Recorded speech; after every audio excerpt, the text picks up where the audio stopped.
মামা, ও মামা, কারণ ওই কেলা গরুর মতো চিল্লাইতাছস কেরে? ও বাইক না। আহা মামা তোমার মেয়ের যে মোবাইল কিনে দিছ, নম্বরটা তো আমার দেয় না। বাপজু টমিটা কমায় করবে কয়ে দিলাম। মামা কিতা বাপজু টমিটা করছি। এই বেদক তুই মোবাইল নম্বর সার্চ করে। মামা আমি তো স্কুলে যাই না, সারাদিন গৃহস্থী করি। এর লেগে সারারা কিতাব পড়া দিছে, একটু হুন কইরা খবর লইতাম আসি। এর লেগে নম্বরটা চাই। ও হুন কইরা জানতে তোর স্বভাব মনোহরস আমি জানি না।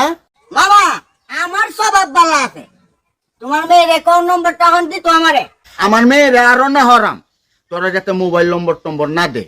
তোমার মেয়ে রশিদের কিভাবে নম্বরটা দিছে? হ্যাঁ কি কস বাইক না? রশিদ দারে মোবাইল নম্বর দিছে? হ মামা, রশিদারে দিছে, আমারে নম্বরটা দিল না। বাইক না ওহন তুই জাগা, আমি কইলাম তোরে আমি মোবাইল নম্বর লয়ে দে মানে ওহন তুই বাইক না জাগা। আচ্ছা মামা যাই গে, মামা যাই গে। রশিদ দারে মোবাইল নম্বর দে। আজ গয়া বাই তাইক, আজ গো আয়োক আমি বুঝাই আম আয়োক আজ গো বুঝাই।